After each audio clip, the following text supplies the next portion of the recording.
මතකයන් අතරේ තනිවීමා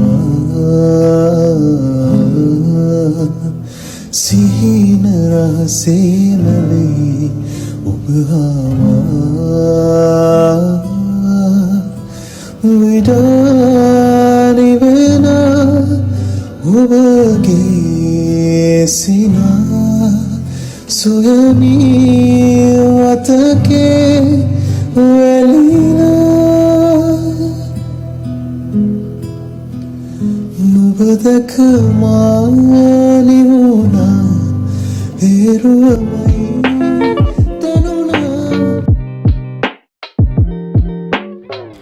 ඉතින් කොහොමද අද මම මීට මාස කීපයකට කලින් මගේ අම්මයි අප්පච්චි මගේ හස්බන්ඩ්යි එක්ක ගියපු ලස්සන ගමනක මතක සටහනක් තමයි අරගෙන එන්නේ. ඉතින් මේ ගමන කියලා මාස කීපයක් වුණාට මට එඩිට් කරන්න කාලයක් තිබ්බේ නැහැ. ඇත්තටම එඩිට් කරන්න බැරි වුණා. ඉතින් ඒ නිසා මම හිතුවා මේ මතක ටිකත් මේ විදිහට මගේ YouTube channel එකට එකතු කරනවා කියලා. ඉතින් අපි අනුරාධපුරේ තමයි යන්න ලෑස්ති වුණේ. ගොඩක් ප්ලෑන් කරලා ගියපු නැති ට්‍රිප් එකක් වුණාට අපේ අම්මට ඕනේ වුණා ඉස්සර අපි යනවා වගේම කෑම ගෙදරින් හදාගෙන ගිහිල්ලා මගදී මෙහෙම කාලා ඒ විදිහට යන්න. මොකද මට මතකයි මම පොඩි කාලේ අම්මයි අප්පච්චි අයියලයි එක්ක මෙන්න මේ විදිහට අනුරාධපුරේ වන්දනා කරන්න යනවා. ඉතින් මට හිතුණා අම්මට ආස හිතුන විදිහටම මේ ගමන යනවා කියලා. මේ රස කෑම හැදුවේ නම් මම නෙමෙයි අම්මා. ඉතින් දැන් ගොඩ කාලෙකට ගියපු ගමනක් නිසාත් ලංකාවේ නැති නිසාත් මට මේ අම්මගේ කෑම නම් හරියට මිස් වෙනවා.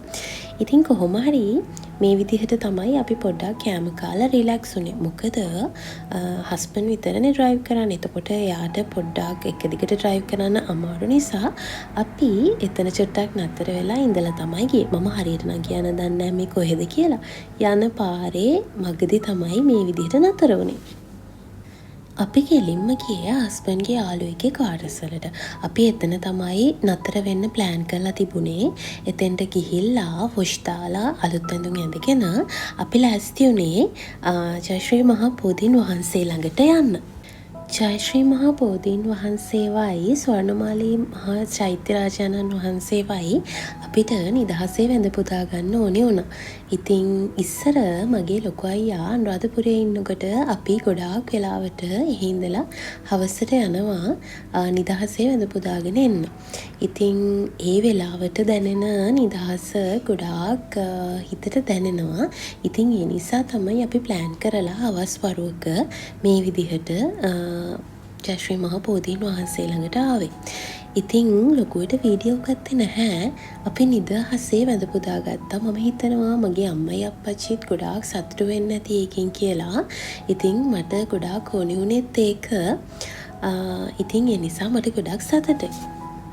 ඊට පස්සේ අපි ගියේ ස්වර්ණමාලී මහා චෛත්‍යය. එහෙම නැත්නම් රුවන්වැලි සෑය වැඳ පුදා ගන්න.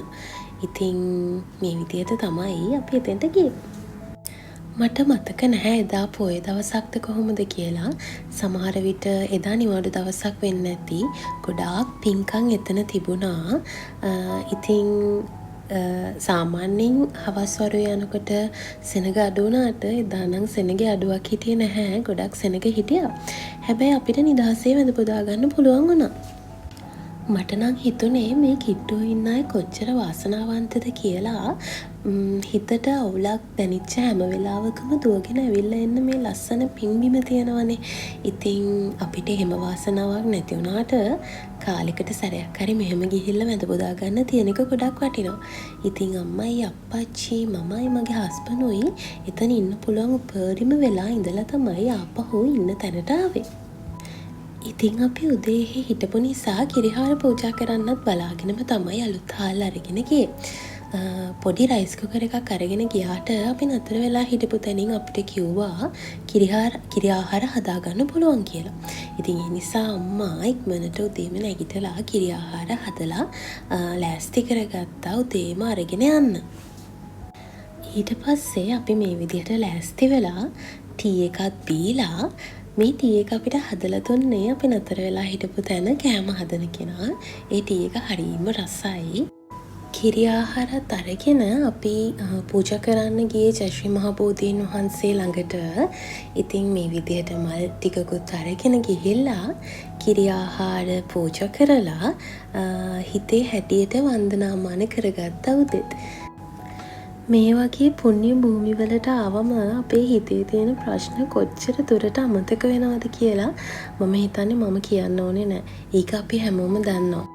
ඒක බෞද්ධ විතරක් නෙවෙයි. මම බෞද්ධ වුණාට බෞද්ධ, ඉස්ලාම්, එතකොට හින්දු, කතෝලික, ඒ වගේ තව ගොඩාක් ආගම් මේ ලෝකේ තියෙනවානේ. ඒ හැම ආගමක කෙනෙක්ටම තමන්ගේ ආගමික සිද්ධාස්ථානයකට ගියාම දැනෙන ඒ සැනසීම වචන කරන්න බැරුව ඇති.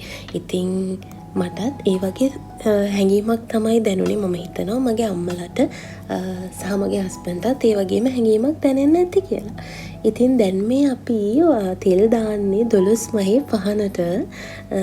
මේ පහන කවදාවත් නිවෙන්නේ නැතිලු. ඉතින් මෙන්න මේ විදිහට තමයි අපි ගියපු ලස්සන ගමනක මතක සටහන් ටිකක් මගේ YouTube එකට එකතු වෙන්නේ. ඉතින් මං හිතනවා කවදා හරි දවසක මම මේ දේවල් ආපහු බලනකොට මටම ගොඩක් සතුට හිතෙයි කියලා. ඉතින් ඉස්සරහට ආයෙත් ලස්සන වීඩියෝ එකකින් එනකන් සතුටින් ඉන්න. බයි.